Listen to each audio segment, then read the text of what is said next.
I parked in the garage.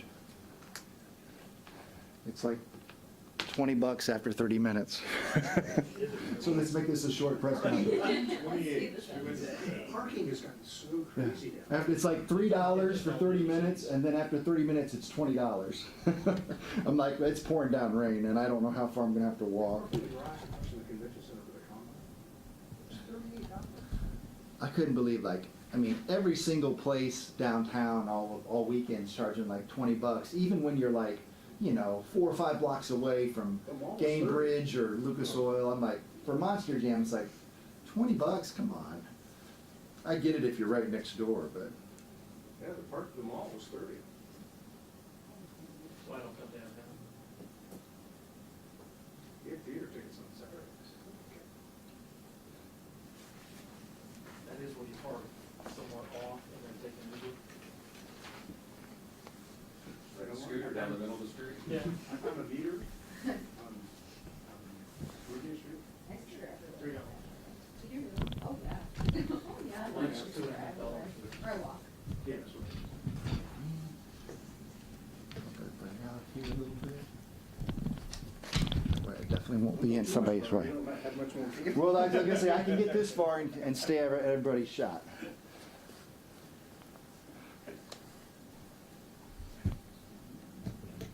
Probably a little cheaper right. Okay? Okay. That's not in your shot at all, is it? That bag?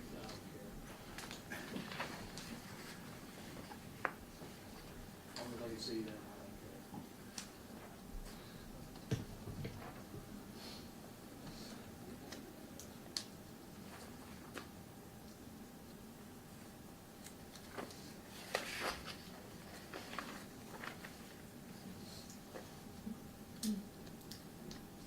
So I'm just looking at and 2 Sonys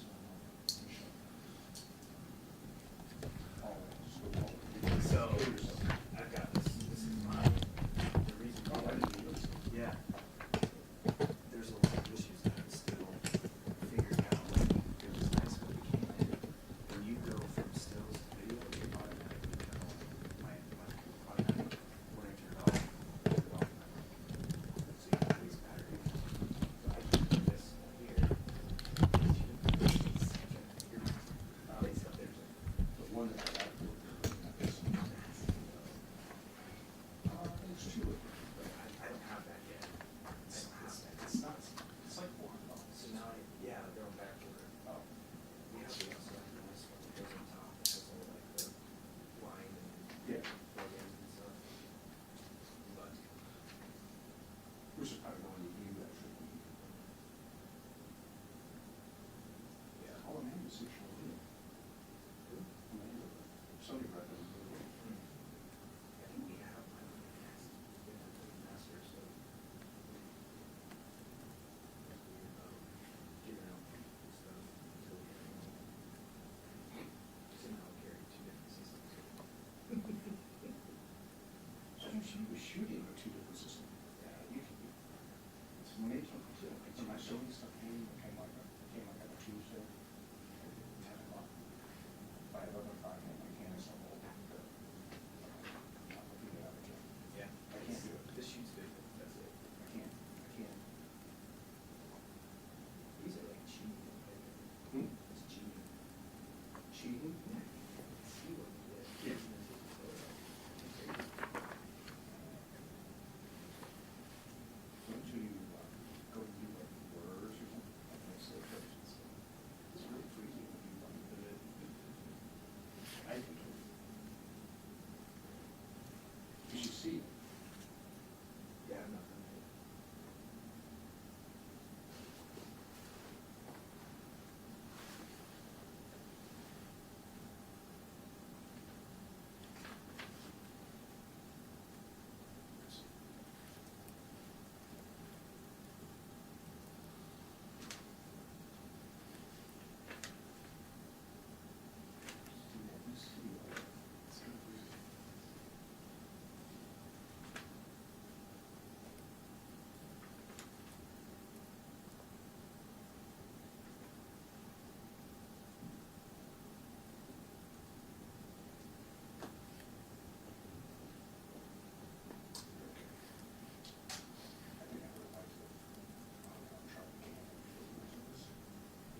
hopefully everybody got a copy of the complaint. Okay, good. Is everybody going?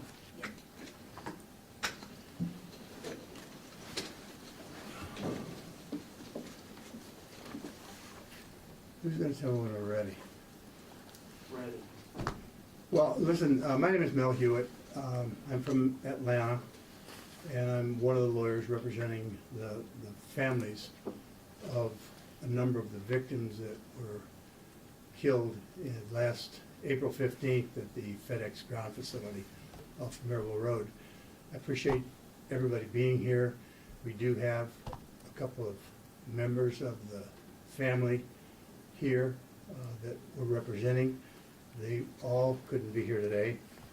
The suit was filed within the last maybe couple hours against FedEx, the parent company, 3 of its operating companies, including the FedEx Ground package operating company, and 2 of the other operating companies that were involved in one or another in the security at that FedEx and a number of other FedEx Ground facilities. The suit has also named Securitas, which is, if it's not the largest, it's one of the largest private security contractors in the world. I think Dan, I'm working with Dan Chamberlain of Cohen Malad on this. Dan's going to introduce the family members. Yeah, thank you very much, Mel. My name is Dan Chamberlain from Cohen & Malad. We're an Indianapolis-based but nationally recognized law firm. It is our pleasure to represent these folks in a just devastatingly horrible situation that was preventable. Not only preventable, but these types of situations cannot continue in the United States, let alone in the state of Indiana. This is one of the worst mass shootings, and frankly, unnecessary. To my right is Gary Johal. He's going to give a quick statement, and so is Matt Alexander, going to give a quick statement about their losses in this matter. Hi, my name is Gary Johal, and I'm the youngest son of Amarjeet Johal. Today, I just want to let you guys know what my mother meant to me. She was the world for us all, the whole family. She was one of the strongest pillars of the family that brought the whole family together. The most selfless person that you could ever meet. I guess if you want me to say, compared to anybody, the most selfless person you could ever meet, that can be compared to God. If you guys know what God is like, then you know what my mother's like. Losing her is one of the biggest devastations in our life. I'm still trying to process the whole situation.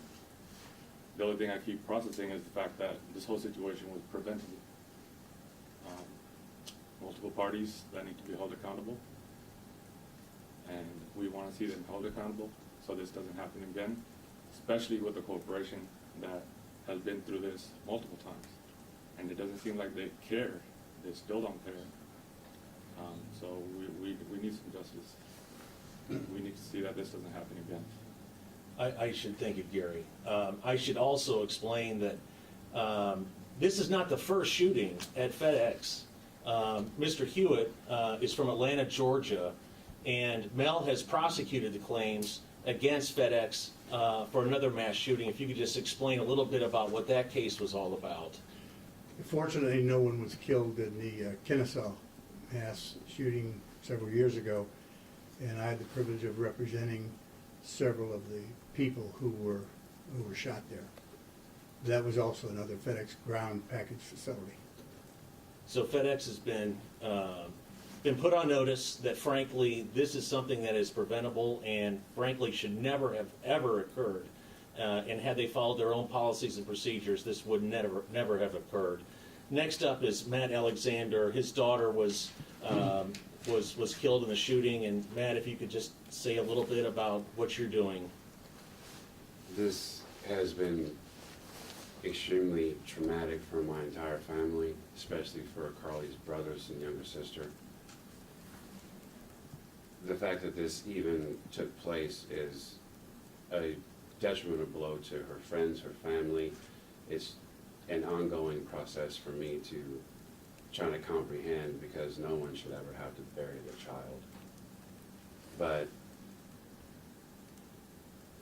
if something can be done to even slightly increase the procedures and the policies, and not just FedEx, but everywhere else, to let people know that this can't happen again, and as a way to prevent any other family, any other person from going through this senseless tragedy, that would be definite plus in everybody's book.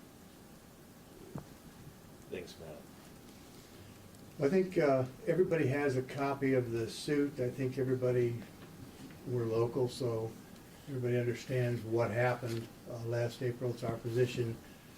This was a preventable tragedy with 8 people killed and 5 injured. We've all got a copy of the complaint. Rather than me go through things that you don't necessarily care about, if you have any questions, Dan or I would be happy to try to answer any questions that you folks might have that you want to ask. Yeah, I had a question. What should FedEx have had in place at the time that this happened? Talk a little bit about that. Well, I don't want to go into too much of our strategy with the case, but obviously there wasn't enough in place. This is not the first FedEx incident. This is not the first mass shooting incident. A company like FedEx can't say, oh gee, we didn't know these things were going to happen. I understand some of the media that's covered this incident in the past have talked to former employees and employees that said, hey, we've told FedEx about being uncomfortable. And when I'm saying FedEx, FedEx Ground is the company where all these folks worked at. And there are a number of, as you know, FedEx entities. So not all FedEx entities are involved. But it involves the details. We haven't got all the details because law enforcement has not complied with our requests for all the records. We will be getting all the records. In fact, that's part of the complaint that we've said we would like to have explained more, but can't because we've not been given access to everything that law enforcement has. So, but I can't tell you exactly. I mean, I spent 18 years in the security business prior to starting representing victims as a lawyer. There's a lot of things that should have been done, not only by FedEx, but by Securitas. Anybody else? Mr. Hewitt, can you explain the difference between, if there is any difference between the lawsuit that happened in Georgia compared to this lawsuit? Is there anything you learned from there that you're taking to this lawsuit? Are there similarities, differences, things of that nature? Like in all the lawsuits in Georgia were settled. Some things are subject to confidentiality that I just can't go into. Were there some things that I learned? There certainly. And yes, I know how they operate, and that's not a commentary whether that was good or bad. I just know who does what within the organization. So yeah, you learn a lot of things.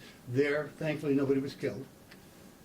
There were, I believe, 5 or 6 people that were in fact shot.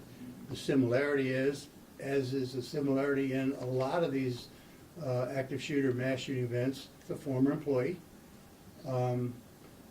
Disgruntled or not, a former employee that came to the facility actually entered twice. It was his second entry to the facility where he started shooting.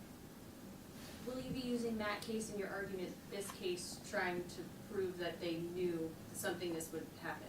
Well, it's clear FedEx knew that there was a shooting at Kennesaw, so I don't think they're going to deny that. I mean, and look, that's their lawyer's job, is to defend them. My job is to prosecute the case, what we think are the facts of the case, and what the negligence involved in the different entities were.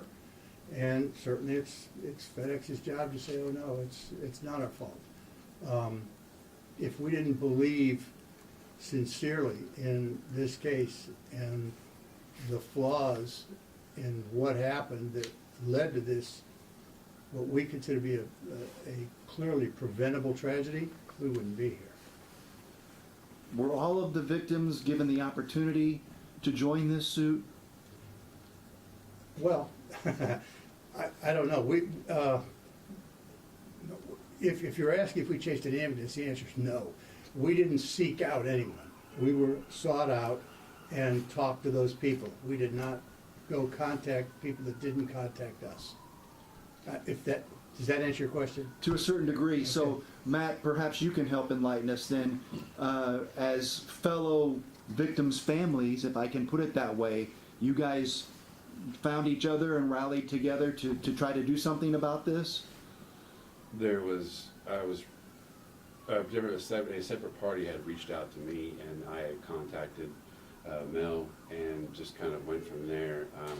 As far as the parameters and specificities of the whole incident at large, I'm not able to speak on that yet. So, Are you planning to have more names added? Are you expecting that? I mean, At this point, I think the answer is, if people want to join the lawsuit, they're invited to join with us and work together. It just makes sense. So obviously FedEx wasn't, the only party involved in this. You talk about people who knew of things before this happened. Whether you're talking about the FBI, law enforcement, different parties.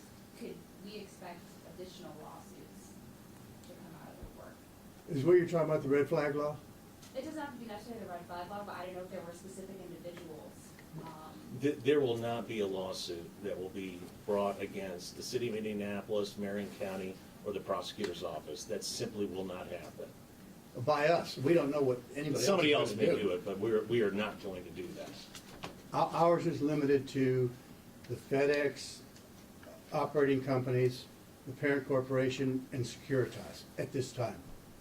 But we have no intention of filing any governmental type lawsuits. It's interesting. One of the issues that we're going to see in the case is that FedEx expects and understood that there could be crime at their premises, and frankly, they issued name badges, which this person was no longer an employee at FedEx, and they had the name badge, and the name badge specifically says there could be crimes on the property. So it's not that they did not know that this was this was a risk, and frankly just ignored it. So from our perspective, I don't think there's any question that FedEx is just 100% responsible for all of this preventable loss. Just for both families, as we near the 1-year mark, how are both of you feeling today sitting here filing this lawsuit? As we felt on the day that we lost our loved ones, it hurts. It's painful. It sucks that we have to go through this when this whole incident was 100% preventable. Even people that aren't in the security field knows that they should have been prevented. But as far as the loss, it's still the same, still hurts the same, still can't move forward. Life has just been going down. My mother was everything to me, and I can't see myself moving forward at this moment, at least without the justice that we deserve. All the families that, the justice that all the families deserve. Gary? And just to follow up a little bit on what Gary said, there is a there are no governmental entities that we intend to deal with at all. That doesn't mean that other plaintiffs might not join us, because they might. And might there be other entities, corporate entities that might get involved? I don't know that yet. So as soon as we get into the case, as in any lawsuit, you're apt to see parties added, parties dropped, when everybody finds out more about everything that went on. Just a question for Matt or Gary or anyone else. Do you guys have any plans on just honoring your loved ones this week? Anything special for Just the family? doing the best I can to remind people of how much Carly meant to her friends and family, and how much she impacted people, because she is the kind of giving person, as I'm sure Gary's mother was. And to all the victims out there, again, this should not have happened, but there are at least 8 different lights that have gone out in this world needlessly.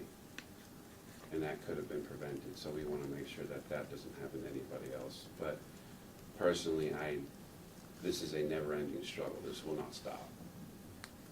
I will always remember her on her birthday, which just passed, this past February. And the anniversary date of this coming up is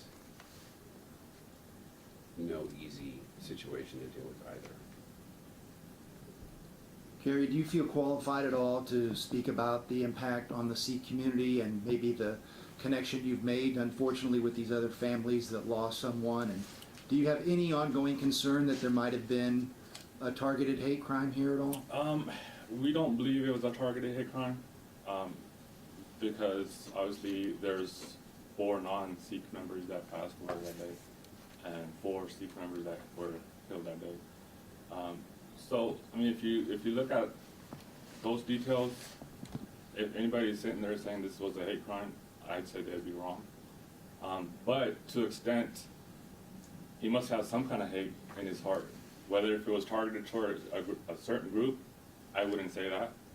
But obviously there was some kind of hate in his heart that made him go out there and commit this heinous crime. Like, it shouldn't have happened. You also have to understand that this is a major tragedy with 8 lives taken that could have been worse. There were 5 more people that were injured in this. So what happened is horrible, but it could have even been worse. There's other lives been affected by being shot or injured in this incident, and an entirely it's our position, entirely preventable, mitigatable incident. We know that there was a large Sikh workforce there, and that many people were related or certainly friends. Do you know how that's been impacted long term? If you had family members or friends leave the facility or go back to work there? Yes, we have. There's some friends and families that haven't been able to go back to work. Some that did end up shifting to different locations because they couldn't go back to that location as they felt unsafe because there was no security there. All their doors were wide open for anybody to walk in, as he did with his guns. So, being a large corporation, you should have all your security measures covered, all your security angles covered, especially for somebody that's coming in causing a havoc and then wants to go back out to get his whatever, and you know he's causing a havoc and you still don't pay any attention to him. It just doesn't make any sense. It doesn't add up. I'm curious if you know, for the ones who transferred in different locations that are still working within FedEx, if they received any kind of no support from the company, from managers, just anything? I think it's just like the bare minimum that they're required by law. You know, rules and regulations, whatever you want to call it, just the support that they've been providing. That's about it. Obviously, this lawsuit delves into a lot of, different elements. How long has this been in the works for all of you? These conversations, I'm sure, have been ongoing for some time and really carefully thought out. And how long has this been sort of a conversation before this was brought forth today, brought forth this week? I know it's obviously timely to everything going on with the anniversary this week. I'm just curious on that part of this. You mean how long have the lawyers been working on it? Yeah, lawyers, families, these Several months? conversations been going on. We've been information gathering for several months now. It's been difficult. It's been very, very difficult, trying to get all the information from the feds and locals. We have to file the lawsuit so that we can get the information that we need to pursue this case further. But we've been working on it for several months. But they've been living it for a year. Yeah. So Since day one. Which I don't understand is like, why do they even have issues sharing the information that we're entitled to? Follow up on Gary's question, can you guys answer that, of why it's been difficult to get the records you need? We've done open records requests and they've been denied. What was the reasoning about that? well, frankly, there is no reason. They just ignored it, basically, ignored the freedom of information requests. And so If they don't want to cooperate, we have to do something to get cooperation, and this is cooperation. You'll see, it's in the complaint that we've contacted law enforcement. We want the photographs, we want the interviews, we do have some body cam coverage, we do have some media coverage. I mean, half the police department and half the media in town were out there that night, but that's post what happened. We want to see what happened. We've been denied access to that. I don't know why. I mean, but we will be asking a federal judge to get us access to all that information. You talk here in the complaint.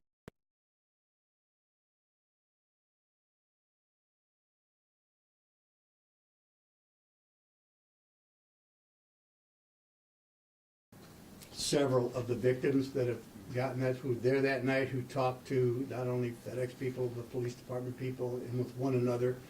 This is based on all the information we've been able to gather. And some of that information, if you don't mind, we got some of that information directly from the detective that was working on the case. He is the one that provided us detailed information. Some of this is already in the file here, but we did get a majority of that information from the detectives themselves.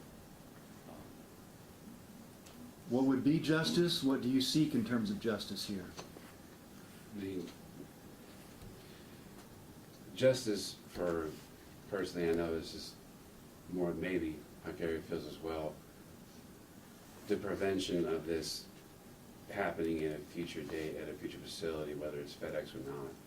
Because speaking as somebody who has worked personal security, has been in the military, as a National Guard member for going on 15 years now, there are several things that should have been put in place that were not, that are common sense things as far as security is concerned, that were just ignored, like not advised to be listened to, or just blatantly just disregarded. And they're basically, I want something to be done to make sure that doesn't happen again. So the shooter's dead. Like in a lot of these cases, he went and killed himself after his shooting spree. So there's no criminal case going on, but well, these days, any days, I'm a former law enforcement myself. Law enforcement can't be everywhere, and even smaller companies, there's a limit to what can be done. And all we're saying to the corporate communities, I guess, is, you know, you've got to do something that's reasonable. And based on the knowledge that's out there, just do something reasonable to make sure your employees are protected as best they can. We're not asking for fortresses to be built around places. We're just asking corporations to do, and you ask, what do we want out of the suit? Certainly. There's civil suits, yeah, they're all about money. But they're not only about money. They're about bringing awareness to what happens, why does it happen, and what can you do to mitigate it from happening. I have a question sort of to follow up just on, you know, the support, if any, that your families have received this last year.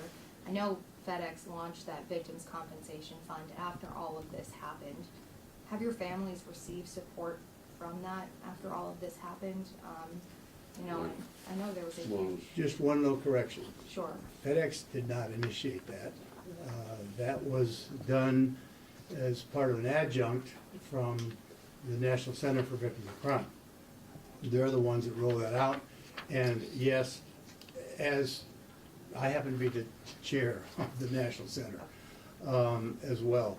So yes, that group did come in, and yes, FedEx did contribute that, as did other members of the Indianapolis community, to distribute what funds were made available through those contributions, so yes. But that was not initiated by FedEx. Is it accurate that all of the victims you represent were killed in the parking lot and not in the building? No, No. we don't know that. Okay. But we've asked. That's part of the information we've asked. What we do know, what we think we know, is that none of the people were actually on duty. They had either just come off shift, punched out and come off shift, or were in the parking lot ready to go on shift. But none of the victims that I know, I think Gary knows that his mother was shot inside the facility. But others believe their loved one was shot outside the facility in the parking area. And then my daughter was waiting for a ride home. So she was definitely outside. I don't know if she was Okay. outside or inside or not. I know she was waiting for a ride home. I know she just got off work. We just want to say thank you for coming today. It's a tragedy. It's a 1-year anniversary of a very, very bad thing, and we do appreciate your patience and coming here and seeing us. If we can answer any questions, my cards are in front. Mel's got his cards as well. We'd be happy to answer any questions moving forward. But we do thank you for your time today, so thank you. Do you have any expectation on sort of the next legal process or when things start rolling at all? Well, they have to file whatever motions they're gonna file, and they're gonna have to file an answer. That has to be we're in federal court, so that's a time limit, and there's a time that the lawyers have to respond during that period and talk to one another, communicate. Then you have to get a scheduling order worked out, then discovery will take place. So it's a long battle. process. All right. Thank you. Thank you.